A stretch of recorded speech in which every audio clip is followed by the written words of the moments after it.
At just 29 years old, Kodak Black has become the subject of concern across the rap industry. Between his legal troubles, ongoing battles with addiction, and increasingly troubling behavior, more and more rappers are speaking out about the man they've been watching behind the scenes, and what they're saying paints a pretty sad picture. Let me catch you up. Kodak Black was arrested for allegedly trafficking MDMA in Florida, according to the Orange County Sheriff's Office. That alone would be news, but it wasn't just the charge that set the internet on fire, it was the detail.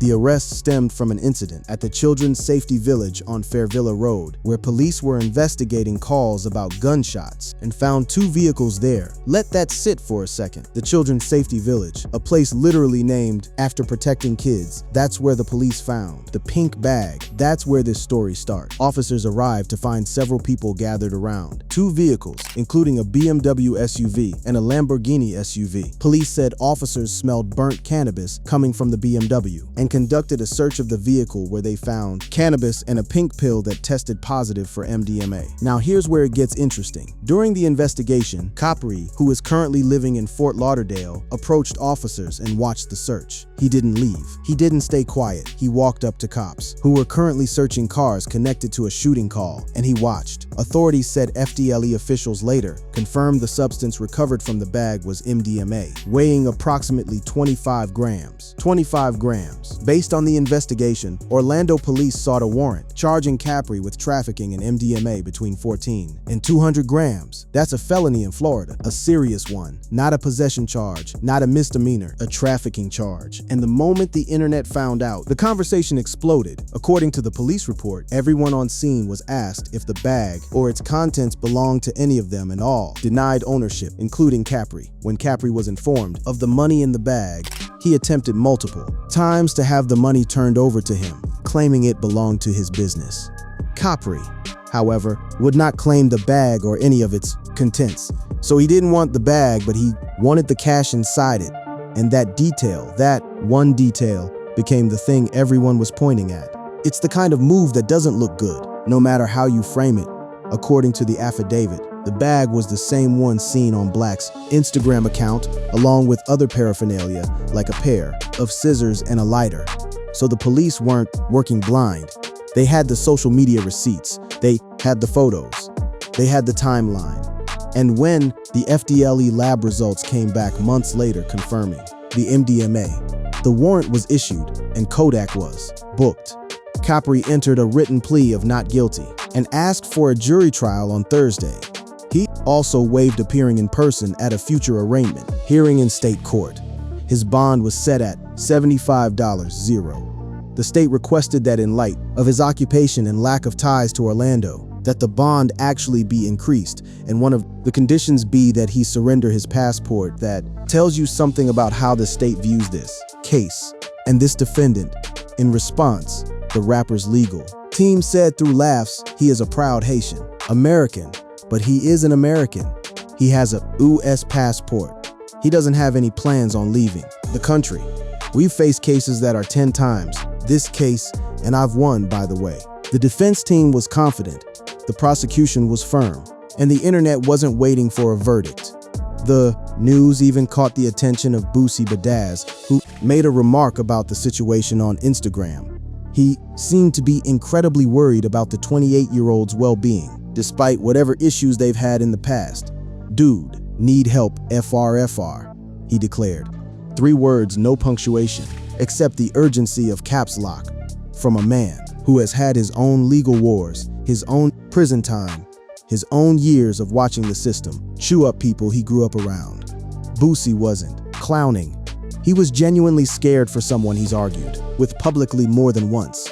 Lil TJ had been in Kodak's corner the previous year, when Kodak appeared on Kai Cenat's Twitch stream and the internet lost its mind over his behavior. Lil TJ stood up for him. "Stop looking at Yak like he a weirdo," he said.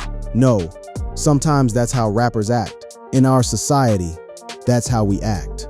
But even TJ's defense landed on rocky ground because it wasn't really a defense.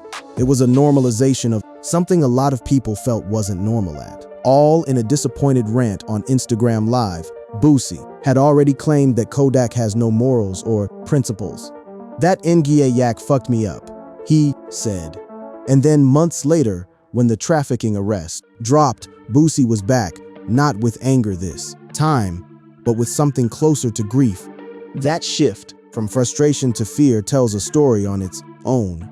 The story of watching someone spiral and not knowing how to stop it. That's the story we're in right now. And to understand where it's going, you have to understand where it started. Kodak Black, born Deus un Octave on June 11, 1997, in Pompano Beach, Florida, was raised in the Golden Acres public housing projects by his Haitian immigrant mother, and his early life was marked by adversity. His father wasn't around. His father abandoned the family early on, leaving his mother, Marceline Octave, to raise him in the Golden Acres public housing projects. That's where he was planted.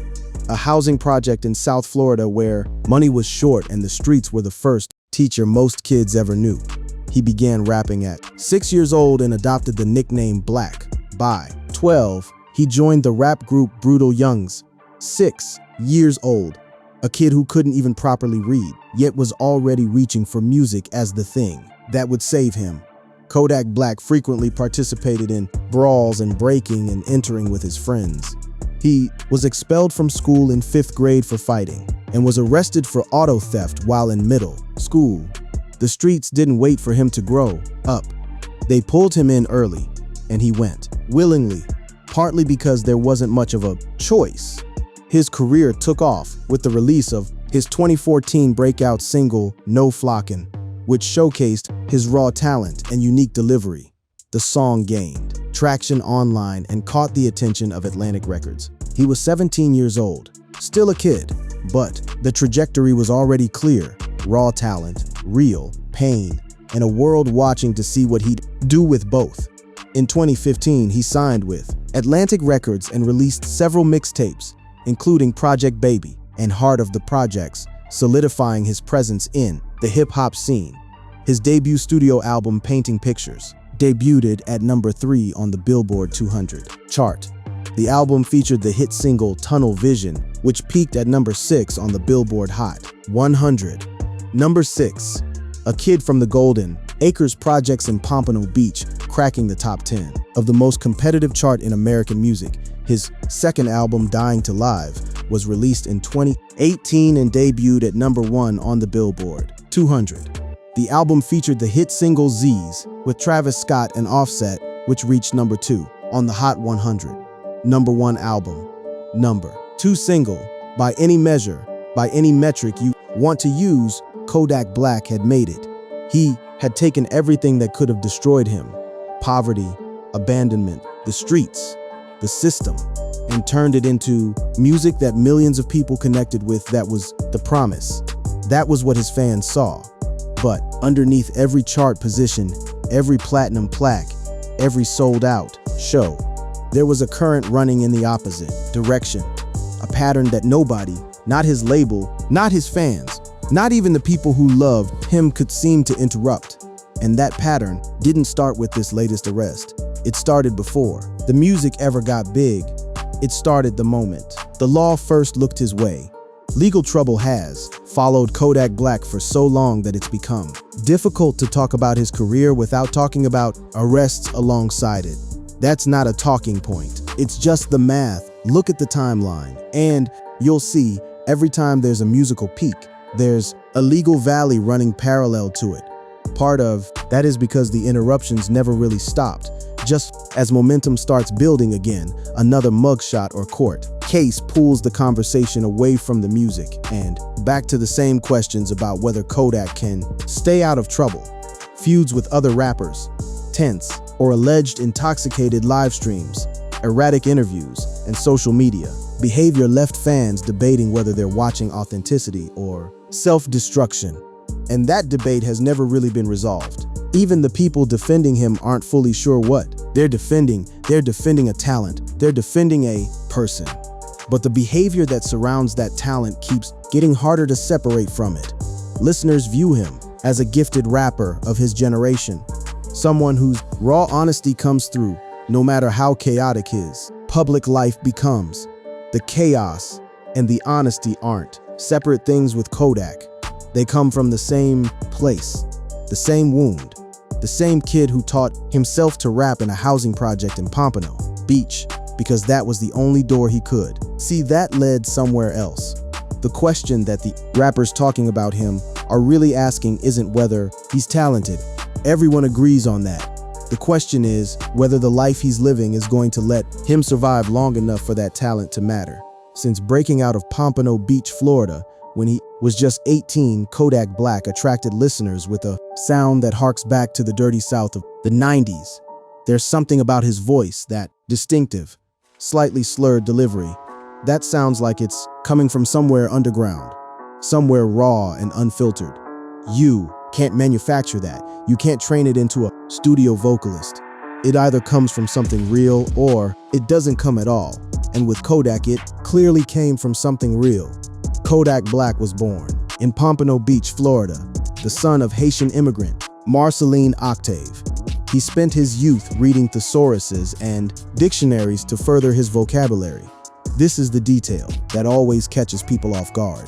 The kid who was kicked out of school in 5th grade for fighting was, at the same time, teaching himself language by reading dictionaries. That's not a contradiction. That's a person trying to build something from nothing using whatever. Tools were around. A thesaurus is a tool. The streets were also tools. He learned both. But here's the thing about tools. You can use a hammer to build a house, or you can use it to break things. The education he gave himself through music, through language, through those early mixtapes, that was the hammer being used to build. The decisions that kept landing him in courtrooms and jails in the middle of law enforcement investigations, that was the same hammer swinging the other direction. And the people watching from the outside, the rappers speaking up, the fans losing sleep, the attorneys answering calls at midnight, they all see the same hammer. They just can't agree on how to take it out of his hands. So when the drug trafficking arrest dropped in 2026, it wasn't surprising to the people who'd been paying attention. What was surprising was the timing. His most recent album, Just Getting Started, was released in late 2025 and reached number 77 on the Billboard 200 chart. The album title is almost cruel in retrospect. Just Getting Started, and then the arrest, and then the bond hearing, and then the headlines. Over time, the controversies stopped feeling separate from his public image and became part of it. At the same time, none of it has fully stopped his career. Kodak still has a loyal fan base.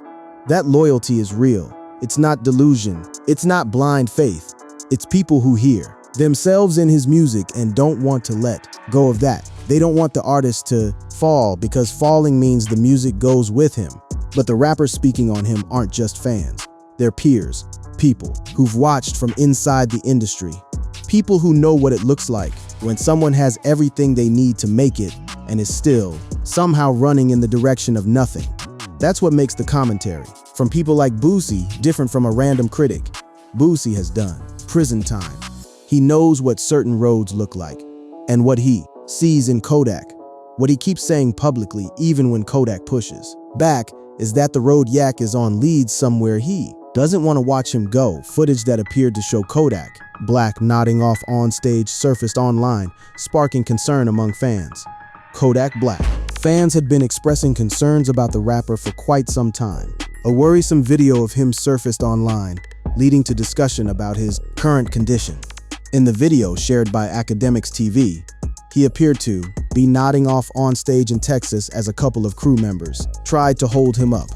Social media users speculated that this was a result of drug or alcohol abuse, though it was unconfirmed. Crew members holding him up on stage in front of a crowd that came to see him perform. That image did something to the conversation that a courtroom document couldn't do on its own. It made the abstract personal. You can read a charging document and feel distant from it, but watching someone you listen to in your car, in your headphones on your way to work, watching that person get propped up by handlers while a crowd tries to understand what they're seeing, that lands differently. His attorney recently claimed that he's off the drugs following a concerning video that surfaced of him eating chicken in the middle of the street. An attorney having to issue a statement about his client eating chicken in traffic. That's where we are. That's the level of concern that surrounds this person right now. Not just legal concern, not just financial concern, basic human concern. Is he okay? Is he going to be okay? Those are the questions, and the answers have been getting harder and harder to find. Kodak himself recently rallied against the criticism and speculation during an Instagram live session, deciding to take aim at everyone who thinks he needs help or is going through something right now. At the end of the day, he just wants to be left in peace and enjoy his time in the spotlight whenever he directs it, not when others pile on him. That's his position, and there's something honest about it. He's not unaware that people are talking. He knows the videos are circulating. He knows the articles are being written. He's not confused about his own public image. He just doesn't agree with the framing. He doesn't see himself the way the outside world sees him. When fans appeared to see him take a Percocet pill on Kai Cenat's stream, he responded, "I take one perk and y'all be so fing butthurt." Though fans seemed genuinely concerned and suggested he go to rehab, Black took their comments negatively and blocked many users. Blocking people who express concern is not the same as being okay. And everyone who's ever watched someone they love struggle with something they can't control knows exactly what that dynamic looks like. You reach out, they block you. You reach out again, they call you a hater. You stop reaching out, and then something happens, and you replay every moment wondering if there was something different. You could have said, that's the energy in the room right now among the people watching Kodak Black's life play out in real time. He even took another pill while addressing the pill controversy on Instagram Live. That's the move that silenced a lot of people who were still on his side. Not because it confirmed anything definitively, but because of what it communicated. If you're being accused of having a problem, and your response to that accusation is to do the thing you're being accused of doing on camera, live, in front of everyone, you're either proving you don't have a problem or you're proving you don't care if you do. And neither of those possibilities is particularly reassuring. Kodak often comes across like someone operating without much of a filter between thought and action, which is part of why people react to him so strongly in either direction. That filter, or the lack of it, is both his greatest asset and his most dangerous liability. The no-filter version of Kodak Black is the one who makes music that feels like open heart surgery, that makes people feel less alone in their own pain. But the no-filter version of Kodak Black is also the one making decisions in real time on Instagram Live in a parking lot at the Children's Safety Village that keep landing him back in the middle of a legal system that has been circling him since he was a teenager, and the rappers talking about him, Boosie, Lil TJ, the voices that have spoken up across the years. They're not just gossiping, they're processing something that affects all of them. Because when an artist with that kind of talent from that kind of background ends up here at 28, staring down felony number 12, it makes everyone who shares that world ask a question they don't always want to answer. How does this happen? And can anything stop it? There's a version of Kodak Black's legal history that reads like a mistake. One bad night, one bad decision, the kind of thing that could happen to anyone. But that's not what the record shows. What the record shows is a cycle, grinding, relentless, repetitive, that began before his first charting single and has never fully stopped. For those trying to keep up, here's a comprehensive list of Kodak Black's run-ins with the law. Except there's too many to list casually. That's the point. There are too many. Let's trace it properly. His 2019 sentence stemmed from a May 2019 arrest for indicating on paperwork that he was not under indictment while trying to purchase firearms. At the time, he was out on bond for sexual assault charges in South Carolina. So he wasn't just lying on a gun form. He was lying on a gun form while simultaneously out on bond for a separate sexual assault case in another state. Two separate legal storms at the same time. And he was still making music, still performing, still putting out projects that landed on the charts. In November 2019, Black pleaded guilty to lying on his background paperwork to purchase guns in Florida, telling the judge, "I do take full responsibility for my mishap." While initially facing up to 10 years in prison, he ultimately was sentenced to 46 months on federal weapons charges, 46 months, nearly 4 years, for a charge that his own attorney described as a non-violent offense. His attorney Bradford Cohen suggested that his sentence was unduly harsh for a non-violent offense. Kodak Black gets sentenced to 46 months for lying on a government form. Cohen said the disbelief audible even in print. The federal sentence was only one half of the legal equation at that point. The other half was still waiting in South Carolina. In February 2016, Black had been accused of sexually assaulting a young woman in a hotel room. In Florence, South Carolina, almost 5 years later, he still faced a charge of sexual misconduct in South Carolina.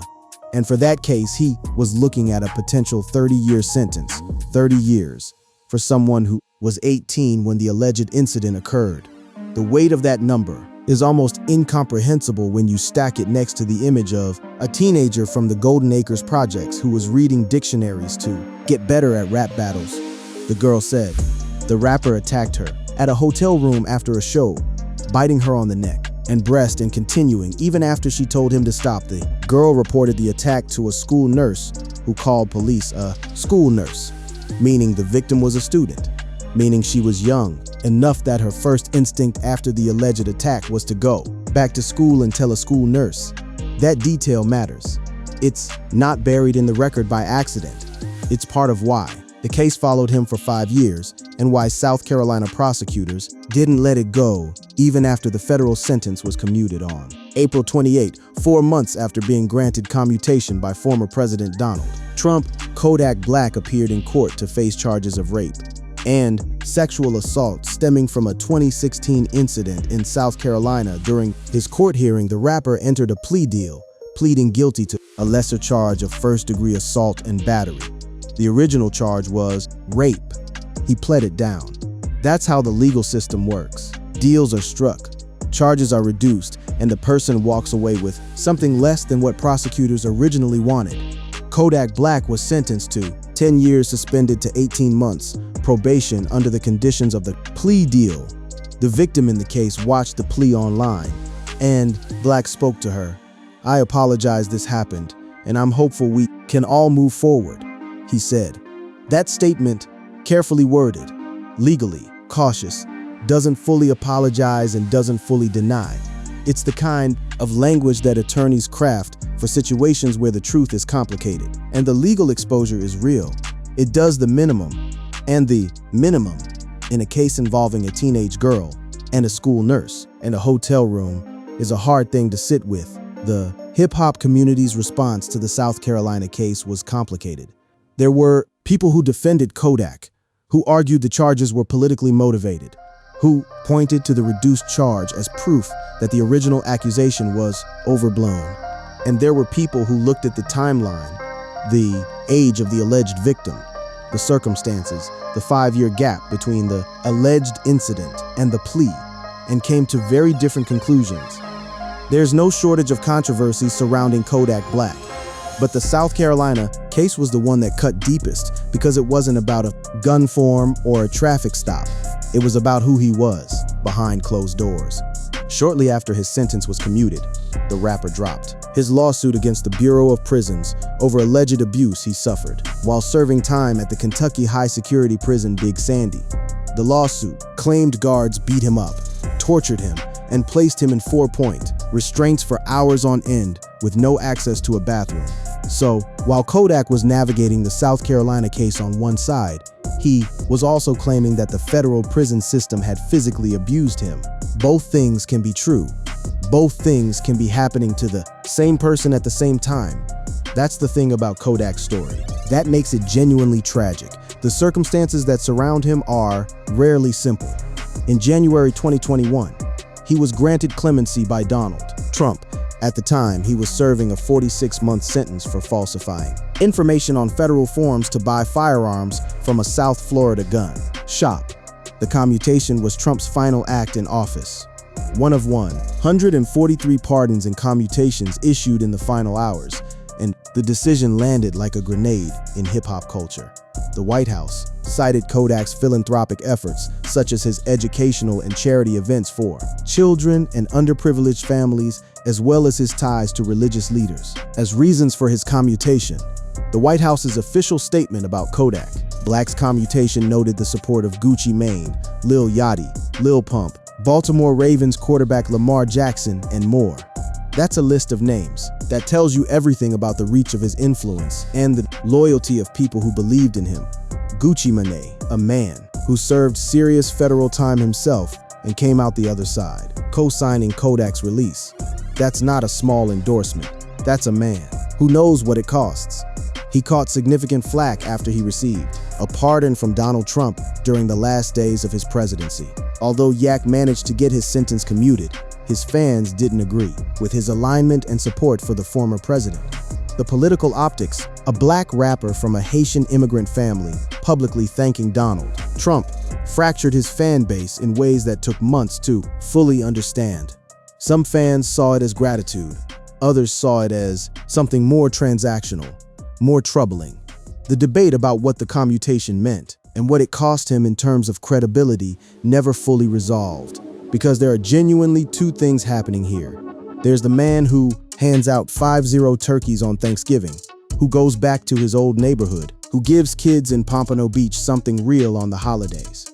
And there's the man who's been arrested more times than most people, have had job interviews, who ends up in court over things that shouldn't be happening at this stage of a career, at this stage of a life. The pardon notes that Kodak Black paid for school children's notebooks, supplies to daycare centers, and food for the hungry, and donated $50 for restaurants in his hometown of Pompano Beach, Florida.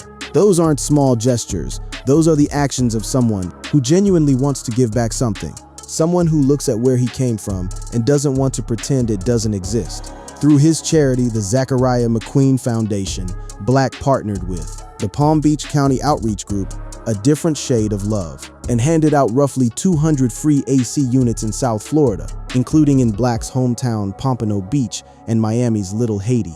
Free air conditioning units in South Florida, where the heat is the kind of thing that kills people who can't afford to cool their homes. He understood that because he lived that. When handing out AC units, he said, "I know you feel the scorching heat right now. Where I come from, the projects I come from. It's like, I remember that feeling." That line, quiet, specific, direct, contains more emotional truth than most artists manage in an entire album. He remembers the feeling. He remembers what it cost to not have air conditioning in a Florida summer. He's not performing generosity for the cameras. He's responding to a memory that never left. And yet, the Zachariah McQueen Foundation exists. The turkey drives happen, the AC units get delivered, and the arrests keep coming. The Florida Highway Patrol pulled Black over because he was driving a purple SUV with window tints that appeared darker than the legal limit. They detected a marijuana smell and then searched the SUV and found a small clear bag with 31 white tablets and almost $75, zero in cash. The tablets were later identified as oxycodone. That's a different arrest, a different year, a different drug, but the same pattern. Stopped for something small, searched, found with something bigger, arrested, charged. The cycle resets. In the Broward painkiller pill case, Kodak allegedly violated his bail terms by failing to show up to a drug test and later testing positive for fentanyl, missing a court-mandated drug test and then testing positive for one of the most dangerous substances on the planet while out on bail, while the public is already watching. That's not a secret spiral. That's an open one. That's someone who is either deeply struggling or deeply committed to a lifestyle that doesn't give ground to consequences. The shooting in West Hollywood was another chapter that could have ended everything. Kodak was shot in the leg in West Hollywood, California, after a fight involving members of his entourage broke out near a restaurant where pop singer Justin Bieber was having an after-party. 3 others were injured in the shooting. According to Los Angeles police, the suspect fled the scene, shot in the leg. Justin Bieber's after-party, a fight that wasn't necessarily his, but found him anyway, because that's what happens when you move through the world in a certain way, surrounded by a certain energy. The bullets don't care about chart positions. Kodak's album, Back for Everything, was released within 2 weeks of the shooting, debuting at number 2 on the Billboard 200 chart. He dropped an album 2 weeks after getting shot, not because he had to, not because the label made him. He dropped it because that's what he does. He keeps moving. He keeps making music. He keeps releasing And every time he does, every time there's a new project and a new chart position, people think maybe this time, maybe this is the turn, maybe the music wins. But then the cycle comes back around, and the people watching, the rappers who've known him from the beginning, the fans who followed every album, the attorneys who keep answering calls, they're all waiting for the moment when the music genuinely wins, when the talent finally pulls hard enough in the right direction to change the momentum of the life around it. And every new arrest pushes that moment further away. Even concern around his well-being has become part of the conversation. Fans have repeatedly speculated about what's really going on behind the social media posts, behind the Instagram lives, behind the performances. Is he okay? Is there anyone around him who's actually looking out for him rather than looking out for their cut? Those are uncomfortable questions because they imply something about the system around an artist, the managers, the label people, the hangers-on, that nobody in that world wants to examine too closely. After several run-ins with the law, perhaps he's determined to leave his legal trouble in the past, as evidenced by a pep talk he shared with a youth football team about the dangers of drugs in 2024, and the honorary key he received from the city of Pompano Beach for his charitable efforts in the community. An honorary key to the city from Pompano Beach, the same city where he grew up in public housing, the same city where he got expelled from school in 5th grade, the same city that shaped everything he is. They gave him a key. He accepted it. And then the cycle continued. When giving the youth football team his pep talk about drugs, he said, "Say no to drugs," with a blunt tucked behind one ear and a bottle in his right hand. They too good. It's the most Kodak Black moment imaginable. He's warning kids about drugs while physically displaying the contradiction in real time. And the thing is, it's not a performance. It's not calculated irony. It's just who he is, all of it at once, the warning and the habit, the generosity and the self-destruction, the talent and the spiral, all of it coexisting right there in the same frame. The rappers who've spoken about Kodak over the years aren't working from a script. They're reacting to something they're watching in real time. Boosie Badazz has probably said more about Kodak publicly than almost anyone else in the rap world. And what's interesting about the Boosie-Kodak dynamic is that it contains both genuine disapproval and genuine love. They're not enemies in the way that rap beef usually works. Boosie fired back with full force on Twitter, X, doubling down on his drug abuse allegations and clowning Kodak for being in protective custody when he was behind bars. Protective custody in prison. That's a significant detail that Boosie kept returning to, because in the world that both of them come from, protective custody carries a very specific meaning. It means you needed to be separated from the general prison population for your own safety. It means something about how the other inmates viewed you, about what your reputation was inside, about whether you were seen as somebody to be tested. Boosie used that detail as a weapon, but it's also a window into what Kodak's experience of incarceration actually looked like. Not the rap video version, not the defiant Instagram post version. While Boosie did admit to going too hard on the painting pictures rapper, he ultimately holds him to a higher standard. I was mad at you. What you say and do matter. That's the thing underneath all the noise between them. Boosie holds Kodak to a standard because he sees the talent and the platform and knows what both of those things carry. When you can reach millions of people, when your voice shapes how young kids from the projects think about themselves and their options, what you say and what you do matters. And Boosie, for all his own controversies, understands that he's telling Kodak, "You're bigger than this. Act like it." In a disappointed rant on Instagram Live, Boosie claimed that the Florida native has no morals or principles, a line that landed hard partly because it wasn't about the music and wasn't about the legal record. It was about something more fundamental. Principles, the code that you carry when the cameras are off, the line you won't cross, regardless of what's being offered. Boosie's argument, underneath all the shouting and the cap locks, was that Kodak had demonstrated a willingness to abandon that code when the money was right.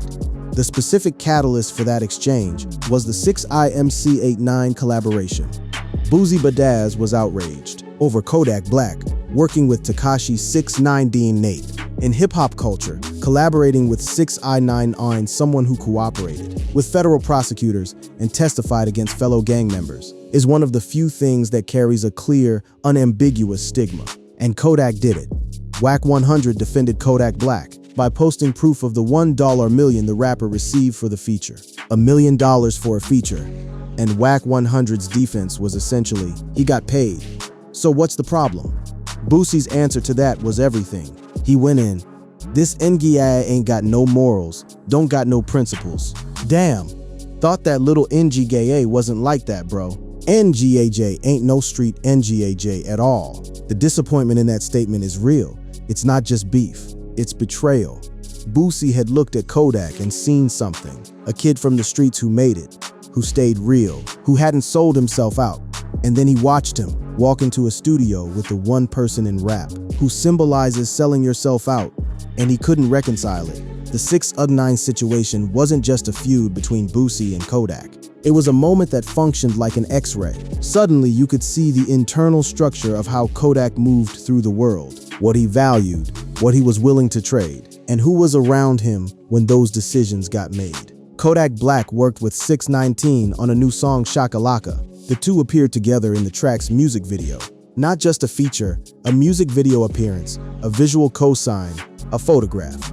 Something the internet would never let either of them forget. To pick sides on a question that nobody wanted to answer directly. Does the money justify the move? Boosie didn't hold back in response. You wait until the day before I go to court to drop a weak A's diss song, he tweeted. UA not never CCCH, clout chasing crackhead. The timing accusation cuts deep. Boosie saying Kodak waited until he was distracted by legal troubles to take a shot. That's a very specific kind of accusation. In street culture, it's not just calling someone out for bad music, it's calling them a coward.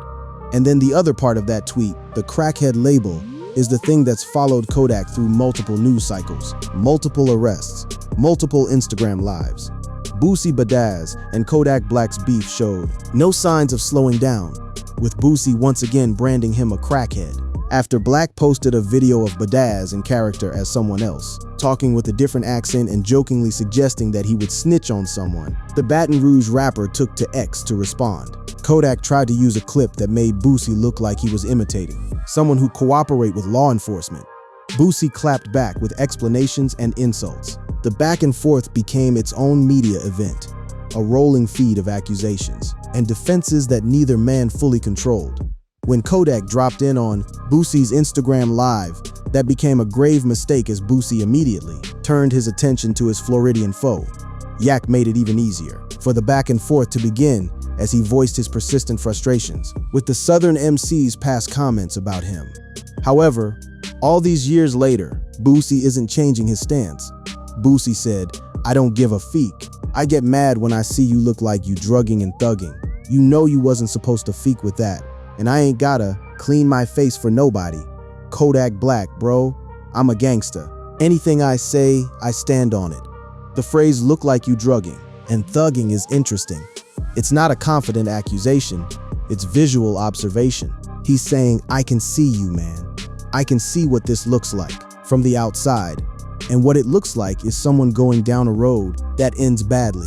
He's not posturing. He's scared.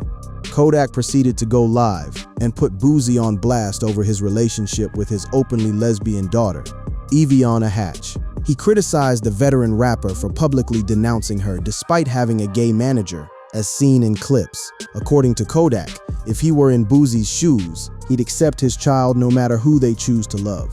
That counterattack was calculated to hit Boosie in the most personal place possible: his family, his parenting, his relationship with his own child, and it landed. It landed hard. It shifted the conversation away from Kodak's behavior and onto Boosie's. That pivot from "you're in bad shape, you need help" to "yeah, but look at your family situation" is a deflection tactic that's visible in every Instagram live Kodak has done when pressed on his lifestyle. He doesn't engage with the concern directly. He finds the thing that makes the other person look worse and swings at it. It's smart, in a way. It's also a sign that engaging honestly with the concern is something he's not willing to do. Kodak often comes across like someone operating without much of a filter between thought and action. That's true. But there's also a version of him that filters very carefully, that knows exactly which buttons to push to change the subject.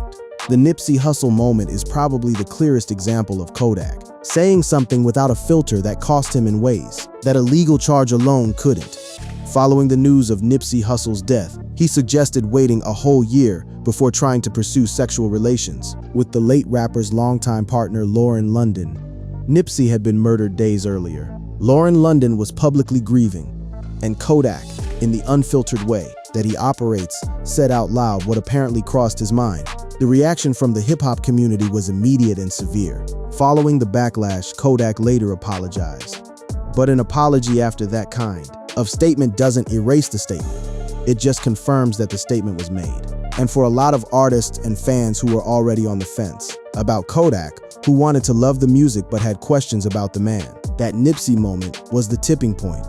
It was the moment where the no-filter thing stopped being relatable and started being something else. One of the biggest controversies came in 2019 after the death of Nipsey Hussle, when Kodak made comments about wanting to pursue Lauren London while she was publicly grieving in 2017. He went on Instagram Live while a woman performed a sex act on him. A few months later, he faced accusations of colorism after he stated that he don't really like black girls, while also claiming that he preferred women with a lighter complexion because they're easier to break down. Each of those moments taken separately could be explained away. A young rapper acting out ignorant commentary from someone who was barely 20 years old. But the pattern of them, the accumulation, creates a portrait, and the portrait it creates is of someone who has genuine contempt for certain people, and a recklessness about expressing that contempt publicly that goes beyond just lacking a filter. The colorism comments hit particularly hard because of who Kodak is. He's a Haitian American man. He's from the Caribbean community in South Florida, a community that has its own complicated relationship with colorism going back generations. Saying those things in that context, from that background, it wasn't just offensive to the people who heard it. It was a kind of self-directed wound, like hating a part of yourself, loudly enough that everyone has to hear it. And rappers heard it. Fans heard it. The people who'd been defending his music and looking past the legal record heard it. And a number of them stopped looking past it. Not because they stopped liking the music. The music didn't change. But because who you are when you're not performing eventually becomes impossible to separate from who you are when you are. Over time, the controversy stopped feeling separate from his public image and became part of it. They didn't add to it, they became it. The beef with Boosie, the Nipsey comments, the colorism controversy, the 6 Inc 9 In collaboration. Every one of these events generated a fresh wave of rappers and industry figures going on record about what they thought of Kodak. And the interesting thing is that most of them don't hate him. Most of them express something closer to exhausted concern, the frustration of watching someone waste something. His music still moves, and younger artists continue citing him as an influence. That's still true. The music does move. Younger artists do cite him. Despite recurring legal troubles, Kodak Black has remained commercially active over the past decade, building a devoted fan base through a prolific release schedule and a string of charting singles. Emerging from Florida's rap scene, in the mid-2010s, he became known for songs including Tunnel Vision and Super Gremlin, the latter becoming one of the biggest rap hits of the early 2020s. Super Gremlin, a song that dominated early 2022, a song that was everywhere. Clubs, cars, sporting events, viral videos. A song that reminded everyone why Kodak's voice is one of the most distinctive in the genre. He has that thing, the undeniable thing, the thing that makes people stop scrolling. And yet, when the conversation about him happens in hip-hop circles, when rappers and industry people talk about Kodak Black, the music is almost never where the conversation goes first. It goes to the behavior. It goes to the arrests, it goes to the live streams and the viral videos, and the attorneys having to issue statements about chicken and traffic. The art is getting buried under the life, and nobody who cares about him genuinely cares, not just about his output, but about him, wants to watch that happen. Despite the controversy, Yak has been going hard with music. He shared his EP Dios on Octave, an 8-track solo effort, highlighted by tracks like Drive the Boat, Harlem Nights, and Inside I Suffer. Inside I Suffer. The name of that track sits differently once you know the full context of his life. Because that's the other thing about Kodak Black that makes the tragedy real. The music is often the place where he's most honest about his pain. The albums and the mixtapes and the EPs are full of moments where he drops the armor and tells you exactly where he is emotionally, exactly what's weighing on him. exactly how much of what he carries never leaves him. He offered up a surprise release that was emotionally raw. That's the Kodak that the people defending him point to. The one who can reach inside himself and pull out something true and put it into words that other people recognize as their own truth. That version of Kodak Black, the one making music called Inside I Suffer, is the version that deserves every opportunity to keep going, to keep making things, to keep reaching people with something honest. But that version has to share a body with the version that ends up at the Children's Safety Village at night with pink bags and MDMA. And the strain of containing both versions, the artist and the circumstances, the talent and the pattern, is something that's been visible in Kodak's face and behavior for years. The rappers who've spoken about it aren't wrong to be worried. The fans who are scared aren't overreacting. Something real is happening, and it's been building for a long time. Feuds with other rappers, tense or alleged intoxicated live streams, erratic interviews, and social media behavior left fans debating whether they're watching authenticity or self-destruction. That debate is unresolved. It might always be unresolved, because with Kodak Black, authenticity and self-destruction aren't separate things to choose between. They're woven together in a way that's almost impossible to untangle. The self-destruction is authentic. The authenticity is sometimes self-destructive. They feed each other. The people who've been in his corner, Lil TJ defending him on social media, Gucci Mane co-signing his federal commutation, Whack 100 defending the 6ix9ine scene check, all of them are, in their own way, trying to draw a fence around the talent and keep the chaos outside it. But chaos doesn't respect fences. And in Kodak's case, the chaos and the talent come from the same source, from the same Golden Acres upbringing, the same abandoned childhood, the same streets that raised him when no institution would. Growing up in a challenging environment shaped Kodak's worldview and inspired much of his music. The music is the proof that something profound came out of that environment. The arrests are the proof that the environment never fully released him. Both things are true. And the rappers who keep talking about him publicly, loudly, sometimes cruelly, sometimes tenderly, are all responding to the same unresolvable tension. The same question that doesn't have a clean answer. How do you watch someone brilliant make choices that terrify you? And what do you do about it when they won't let you do anything at all? Recently, Kodak joined Kai Cenat on a Twitch stream and had viewers concerned about his erratic behavior due to supposed drug use, which he addressed afterward. Kai Cenat is one of the biggest streamers on the platform. Millions of people watching. And in that moment, with that audience, something happened that made people genuinely fear for Kodak Black. Not the performative concern that comes with online drama, actual, stomach-drop fear. When fans appeared to see him take a Percocet pill while on stream, he responded, "I take one perk and y'all be so finking butthurt." Though fans seemed genuinely concerned and suggested he go to rehab, Black took their comments negatively and blocked many users. He even took another pill while addressing the pill controversy on Instagram Live. Taking a pill on a Twitch stream, being told by fans that they're scared, going live on Instagram to address those concerns, and then taking another pill while doing it. The sequence of events is almost cinematic in how cleanly it illustrates the problem. It's not that he's unaware of the concern, he knows it's there, he addressed it on his own platform, in his own time, in his own way. The issue is that his way of addressing the concern is to dismiss it while demonstrating it. And when people respond to that with more concern, he shuts the door. He blocks them. He goes quiet. And then another video surfaces, and the cycle starts again. A worrisome video of him surfaced online, showing him appearing to nod off on stage in Texas, as a couple of crew members tried to hold him up. The nodding off on-stage video spread faster than most of his music releases, because people weren't sharing it to celebrate. They were sharing it because they didn't know what else to do with it. When something that worrying happens in a public venue, on a stage, in front of people who paid money to see a show, what do? You share it. You say something. You hope someone who can actually help sees it and acts. The fentanyl positive, the Percocet on stream, the oxycodone in the truck, the MDMA in the pink bag. These aren't isolated incidents pointing in different directions. They're a constellation of data points that, when you map them together, form a very clear shape. In the Broward painkiller pill case, Kodak allegedly violated his bail terms by failing to show up to a drug test and later testing positive for fentanyl.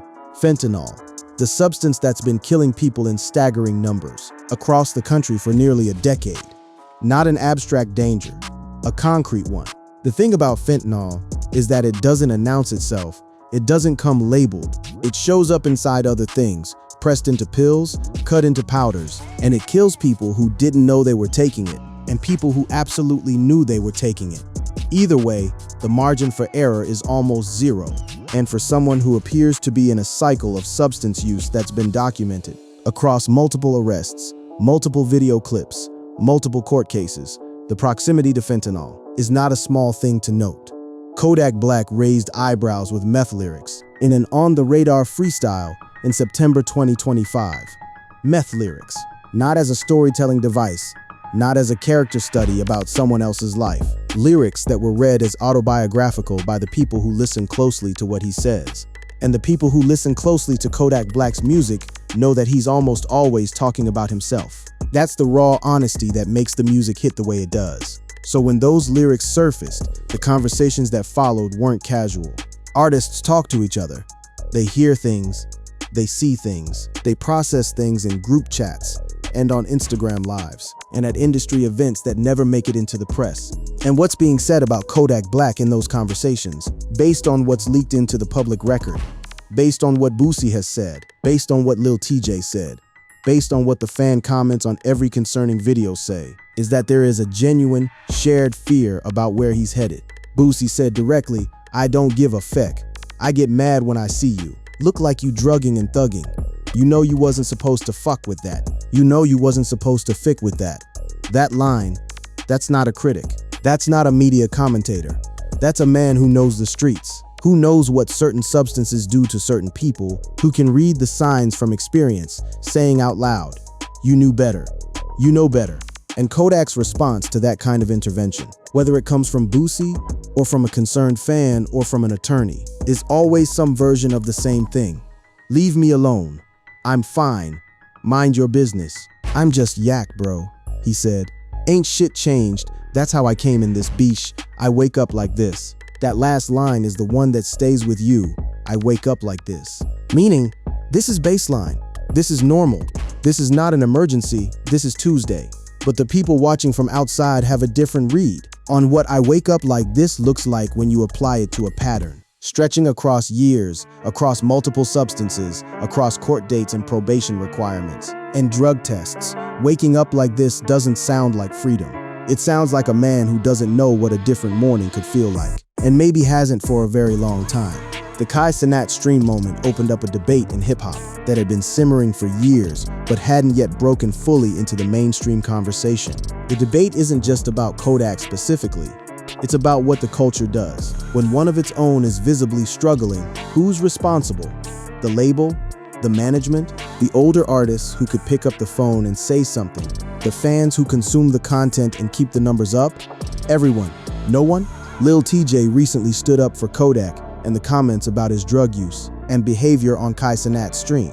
Stop looking at Yak like he a weirdo. No, sometimes that's how rappers act. In our society, that's how we act. Lil TJ wasn't wrong that normalizing behavior in music culture is real. But the defense, that's how we act in our society, sidesteps something important. Just because something is normal in a community doesn't mean it isn't also damaging. Normalizing damage doesn't undamage it. The counter-argument is that calling out Kodak publicly, making him a cautionary tale, treating his pain as content, which is inevitably what happens when these conversations go viral, does its own kind of damage. It strips him of agency. It turns his struggle into a narrative that exists for other people's consumption. And Kodak is aware of that. He knows what it means when his face ends up as the thumbnail on a "What Happened to" video. He knows he's being used as a warning label, and he resents it. He decided to take aim at everyone who thinks he needs help or is going through something right now. There's a particular kind of prison that exists for people who've come up from nothing, who've made it out, financially, creatively, publicly, and who are still somehow trapped, not by external bars, but by internal ones, by patterns formed so early, in conditions so extreme, that no amount of chart success, or platinum plaques, or honorary keys can fully reach them. Raised in the Golden Acres public housing projects by his Haitian immigrant mother, Kodak's early life was marked by adversity. The research on what poverty, abandonment, and early trauma due to the developing brain, is clear and has been clear for decades. The patterns formed in those conditions, the hypervigilance, the difficulty with trust, the relationship with substances as coping mechanisms, don't disappear when the circumstances change. They come with you. They live in the body. They inform every decision, even when you're standing in a Beverly Hills studio, surrounded by people who love your music and want you to be okay. He began rapping at 6 years old. 6 years old, the same age a lot of kids are learning to tie their shoes. He was already building the one thing he believed could get him out. But the thing that gets you out doesn't always set you free. You can leave the projects and take the projects with you, not as a metaphor, but as a lived reality, as a set of responses and reflexes that the housing project installed in you so early that you can't always feel where they end and you begin. He identifies as a Hebrew Israelite after studying scripture during incarceration. That detail, that during one of his prison stays, he was reading religious texts, studying, finding something to hold on to, is easy to overlook, but it matters. It tells you that there are parts of him reaching for structure, for meaning, for something beyond the cycle. He's not someone who's given up on himself entirely. He's someone who keeps reaching for different things in different moments, and some of those things are genuinely good, and some of them are genuinely damaging. The tragedy of Kodak Black at 28 isn't that he's a bad person. The people closest to the situation, even Boosie, even in his sharpest moments, don't seem to actually believe he's a bad person. What they see is someone who was given an enormous gift and was also given a wound so deep that the gift and the wound are in constant war with each other. Listeners view him as a gifted rapper of his generation, someone whose raw honesty comes through no matter how chaotic his public life becomes. The honesty and the chaos come from the same wound. And the drug issue, whether it's prescription opioids or MDMA, or whatever the next substance in the next arrest report turns out to be, isn't separate from that wound. It's the wound's way of talking. It's what happens when the pain doesn't have anywhere else to go. The music handles some of it, the philanthropy handles some of it. The charity drives, the AC units, the turkeys, the school notebooks, those handle some of it, but some of it still needs somewhere to go. And in Kodak's case, where it keeps going is somewhere. No attorney can protect him from indefinitely. Black has sold over 30 million singles since 2014 and has had several multi-platinum and platinum certified singles, including Z's, No Flockin', and Roll in Peace. 30 million singles from a kid who was reading thesauruses in the projects to teach himself. The vocabulary of survival. The distance between those two data points is staggering, and so is the distance between those chart numbers in the Orange County Jail. Booking photo that circulated in May 2026. Rapper Kodak Black was booked into the Orange County Jail following an arrest on a felony drug trafficking charge. The Orange County Sheriff's Office arrested Bill Capri, known professionally as Kodak Black, on a charge of trafficking in MDMA. The name Bill Capri on a jail booking record, not Kodak Black the rapper, not Yak the artist, Bill Capri. The name on the legal documents, the name that exists when the stage name falls away, and what's left is a person sitting in a cell waiting for someone to post a bond.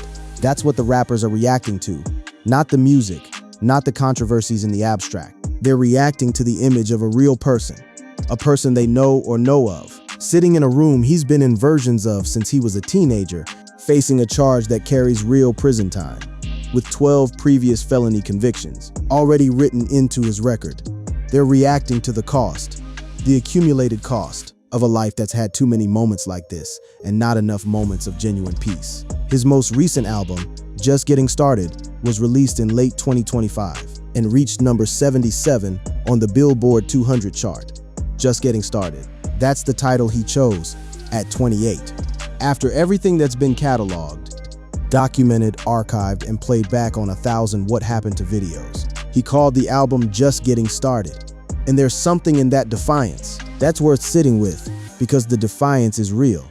The belief that there's more music, more life, more of whatever he's reaching for. That belief is genuine. But just getting started also means looking at what's already happened and somehow not being flattened by it. It means processing the federal prison time, the South Carolina plea, the shootings, the arrests, the drug test failures, the viral videos, the beef with Boosie, the Nipsey comments, the 6ix9ine in collaboration, the MDMA in the pink bag. All of it, and still believing that the next chapter is different. That takes either extraordinary resilience or extraordinary denial, sometimes both at once. In 2026, Kodak Black remains relevant in the music industry.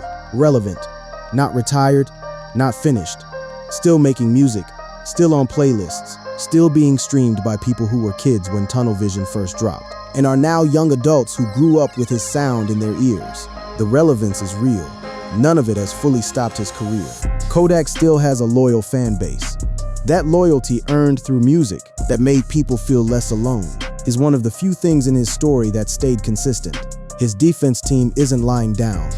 We've faced cases that are 10 times this case, and I've won, by the way, his attorney said, in court, laughing even in the way that good defense lawyers do when they want to signal confidence.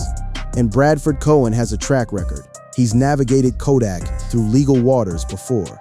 The arguments about discrepancies in the investigation, the questions about whether the bag truly belonged to Kodak, those are real arguments that a good attorney can make. But there's something else the judge said that landed quietly. Amid the bond hearing chaos, the judge noted that although Black did not claim ownership of a bag found at the scene, you were requesting that the funds within the bag be turned over to you. The judge said that directly to Kodak's legal team, out loud, in open court. That's not nothing. A judge who takes note of the behavior at the scene, the denial of the bag, and the simultaneous claim on the cash inside it, is a judge who's already formed some opinions about what the situation looked like. Capri entered a written plea of not guilty and asked for a jury trial. On Thursday, he also waived appearing in person at a future arraignment hearing. In state court, jury trial. That's the play. Take your chances with 12 people instead of one judge.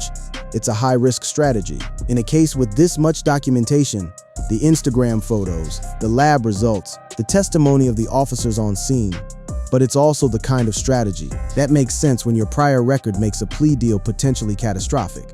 Because a plea deal on a 12th felony in a drug trafficking case in Florida with mandatory minimums in play, that's not a situation where you take whatever the prosecution offers and hope for the best. You fight it, and fighting it means jury selection, opening arguments, cross-examination, the whole machine. It means more time in the legal system, more attorneys' fees, more headlines, more of the conversation being about courtrooms instead of studios. Legal trouble has followed Kodak Black for so long that it's become difficult to talk about his career without talking about arrests alongside it. That difficulty isn't getting smaller, it's growing. Every new case adds more volume to the side of the scale that's already heavy. And the music, as good as it is, as loyal as the fan base is, has to work harder and harder to compete with that weight. The broader conversation about Kodak Black, the one that goes past the legal specifics and into something more human, keeps circling back to one thing. What would a different version of this life have looked like? What if the talent had been caught earlier by the right person in the right system? What if the schools hadn't expelled him? What if the father had stayed? What if the housing project had been a suburb, or the suburb had been a city with better resources, or the city had offered something besides the two options that the streets always offer? Those are questions that have no answers. You can't rerun the life. You can't go back to Pompano Beach in 2003 and change what was there and what wasn't there for a 6-year-old kid practicing rap in a housing project. Growing up in a challenging environment shaped Kodak's worldview and inspired much of his music. That shaping was permanent. It made the music. It also made the pattern. And the people around him now, the rappers who speak up, the fans who share the concerning videos, the attorneys who show up to bond hearings can't undo the shaping. They can only react to what it produced. They can express concern and anger and disappointment and love and fear. They can go on Instagram Live and say, "Dude need help furfar" in capital letters. They can draft statements about discrepancies in investigations. They can block each other on Twitter. None of it changes the fundamental equation. Shortly after his sentence was commuted, the rapper dropped his lawsuit against the Bureau of Prisons over alleged abuse he suffered at the Kentucky high-security prison Big Sandy. The lawsuit claimed guards beat him up, tortured him, and placed him in 4-point restraints for hours on end with no access to a bathroom. Prison, even the experience of being in prison, of being subjected to whatever that environment did to him, didn't function as the deterrent. it theoretically exists to be. He came out and the pattern continued, not because he's stupid or reckless or doesn't understand consequences, but because the thing driving the pattern is older and deeper than any single stretch of incarceration can reach. The rappers who've spoken about him most directly, Boosie most of all, understand this at some level. Boosie did admit to going too hard on the painting pictures rapper, but ultimately holds him to a higher standard. Holding someone to a higher standard is an act of love. It's saying, I believe you're capable of more than this. I'm not going to lower the bar just because it's easier for both of us. I'm going to keep telling you the truth, even when you block me, even when you diss me in a song, even when you hop into my Instagram live and try to clown me. That kind of love is hard to receive, especially when you grew up in circumstances where love and danger were sometimes indistinguishable, where the people who were supposed to hold you to a higher standard were absent or overwhelmed or fighting their own version of the same battle. His father abandoned the family early on, leaving his mother to raise him in the Golden Acres public housing projects. The template for what it looks like when a man holds you accountable and sticks around. He didn't get that early, and everything that came after is shaped, in part, by that absence. He identifies as a Hebrew Israelite after studying scripture during incarceration. That detail returned to again because it points to something that's often missed in the coverage: the searching. He's been searching for something, for a framework, for a way to understand who he is and what he owes to himself and the world. The scripture reading, the philanthropy, the charity foundation, the keys to the city, the turkeys, all of it points to a person who wants to be something good, who has a picture in his head of a version of himself that he's reaching for. Despite the turbulence in his journey, Kodak Black has remained an influential figure in rap culture, shaping trends and inspiring a younger generation of artists. Influential. Still, despite everything, younger artists cite him as a reason they started rapping. Kids in housing projects in Florida, in Georgia, and Texas are listening to Tunnel Vision and Super Gremlin and hearing something that makes them feel like they can do it too. That the projects don't have to be the ending. That your voice, even if it sounds like nothing anyone's heard before, might be the exact thing someone needs to hear. That's the legacy he's building, even now, even with the charges pending, and the bond posted and the jury trial scheduled. The music is still out there doing what music does, reaching people in their cars and their headphones and their late night moments of feeling completely alone. He has had several multi-platinum and platinum certified singles, including Z's, No Flockin', and Roll in Peace. 30 million singles. That number is a measure of connection. 30 million moments where something he made reached inside someone else and met them where they were. The question that the rappers are really asking when they talk about Kodak, when Boosie goes live and says he needs help, when Lil TJ defends him and says this is just how they live when the industry watches, the booking photos circulate and keep scrolling, is whether those 30 million connections are enough to pull a person back from the edge of something. Whether art can anchor a life that the life itself keeps trying to untether. The honest answer is that art doesn't work that way. Music doesn't prevent drug trafficking charges. It doesn't reverse years of pattern behavior. It doesn't make the pink bag disappear or undo what the lab results confirmed. Art can express pain. It can communicate truth. It can create connection, but it can't fix the wound it came from. It can only illuminate it. Controversy and legal troubles followed the rapper on every step of his journey to stardom, but his ruthless flows and snarling attitude propelled albums into the upper reaches of the charts. That sentence could have been written about him at 22 or 24 or 26. It's still true at 28, and the question is whether it'll still be true at 30.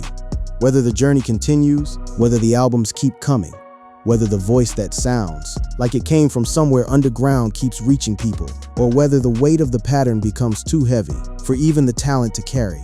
Someone needs to help Kodak ASAP, one Twitter X user wrote after the video of him appearing. To nod off on stage circulated that line, simple, direct, scared, represents what a huge portion of the people paying attention to this story actually feel. Not judgment, not entertainment. Fear, the specific fear of watching someone who has something real, real talent, real pain, real connection to millions of people, move towards something that could take all of it away. The rappers who've spoken up in whatever form that's speaking, has taken Boosie's confrontational concern, Lil TJ's defensive solidarity, the artists who've stayed quieter, but whose expressions at industry events, when Kodak's name comes up, tell you everything. They're all processing the same fear because they've all seen what happens when someone like Kodak Black reaches the end of a road like this one. It doesn't always end in a comeback.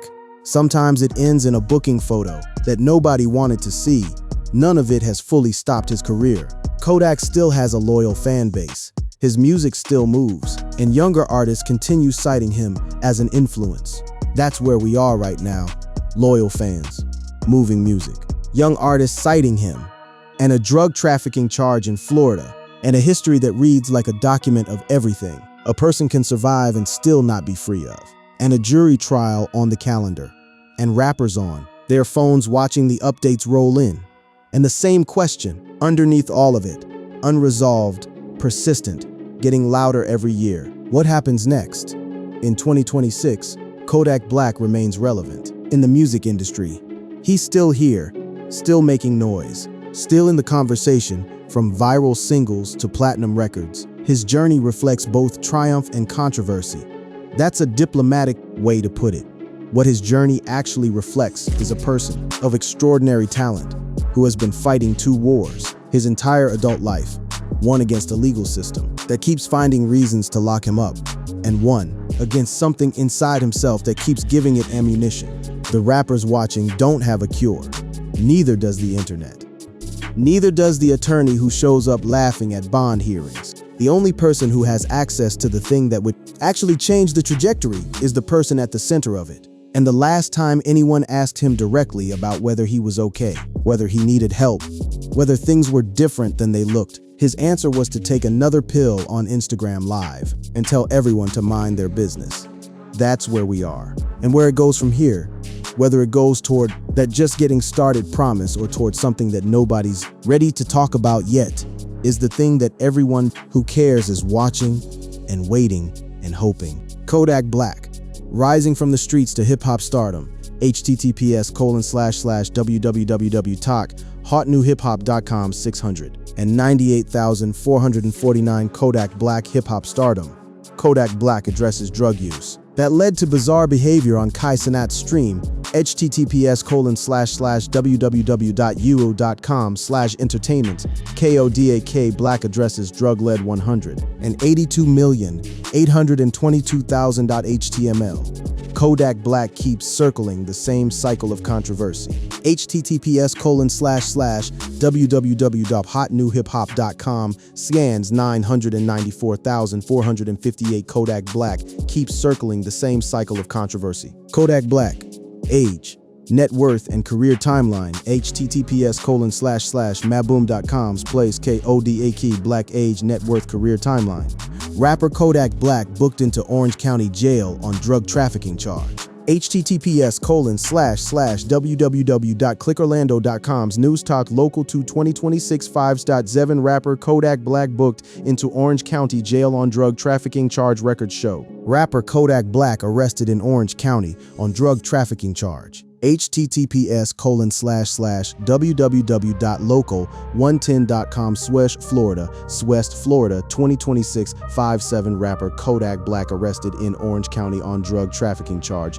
Rapper Kodak Black arrested on drug trafficking charge. ABC News. https://abcnews.com/US rapper Kodak Black arrested drug trafficking charge. Story ID 132,744,926. Kodak Black pleads not guilty after Orange County arrest. NBC Miami. https://www.nbcmiami.com/news. Local Kodak Black arrested on drug trafficking charge in Orange County. 3,806,148. Kodak Black arrested on drug trafficking charge. CBS Miami. https://www.cbsnews.com's Miami News/rapper Kodak Black arrested Florida, drug trafficking Orlando area Orange County. Kodak Black turns himself in on Florida drug trafficking charge. https://www.lawcommentary.com's article K. Kodak Black turns himself in on Florida drug trafficking charge. Timeline: Kodak Black's arrests, alleged crimes, legal troubles. Miami New Times. https://www.miaminewtimes.com/music. A timeline of Kodak Black's arrests, alleged crimes, and other legal troubles. 11,178,496. Boosie Badazz and Kodak Black exchange. More insults as feud escalates. https://www.hotnewhiphop.com's Nansk 982,419. Boosie Badazz Kodak Black insults. Boosie Badazz reacts to Kodak Black's latest concerning viral video. https://www.hotnewhiphop.com's 979,341. Boosie Badazz Kodak Black concerning video. Boosie Badazz fires back at Kodak Black's clown diss. Over 6MC19 criticism. Hip Hop DX. https://hiphopdx.com's news/Boosie Badazz Kodak Black 6IX19 clown diss response. Boosie Badazz sparks tense back and forth after Kodak Black drops in on Instagram Live. https://www.hotnewhiphop.com/982,023. Boosie Badazz Kodak Black reignited. Moo Boosie claps back at Kodak Black. You definitely hit the glass Key complex. https://www.complex.com. Scott Mutix of A. Trailston's Blue Boosie Buzzbait Daz Kodak Black diss. Crackhead minus Boosie Badazz laughs at Whack 100 posting $1 million check. To defend Kodak Black 6IX9 in collab. https://allhiphop.com's news/Boosie logs at Whack 100 posting $1 million check to defend Kodak Black's 6IX9 in collab. Kodak Black disses Boosie on new single 11 a.m. in Malibu. The Source. https://thesource.com/2024 BHT20S7K Kodak Black disses Boosie on new single 11 a.m. in Malibu. Kodak Black pops off on people calling him an addict. Hot New Hip Hop. https://www.hotnewhiphop.com's 885,926 Kodak Black rant imscab addict response hip hop news. South Carolina prosecutors want custody of rapper Kodak Black after Trump Clemency courthouse news. https://www.court1000news.com. Scott of South Carolina wants custody of rapper Kodak Black after Trump Clemency. Kodak Black's sexual assault case and plea deal explained complex. https://www.complex.com/music's A.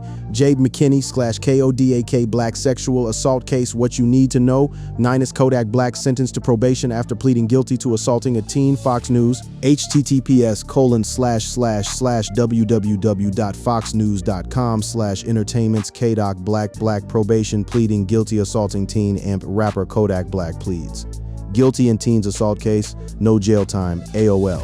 https://www.aol.com/rapper Kodak Black pleads guilty 231,531,829.html. Kodak Black still faces sexual assault case despite Trump commutation. Yahoo News. https://news.uo.com square. Kodak Black still faces sexual 144,551,498.html. Trump pardons Lil Wayne, commutes Kodak Black's prison sentence. Yahoo News. https://news.yahoo.com's Trump pardons Lil Wayne, Kodak 60,510,522.html. Rapper Kodak Black hands out 50 turkeys to South Florida families. Fox News. https://www.foxnews.com. See entertainment. Rapper Kodak Black turkeys, South Florida families print. Exclusive.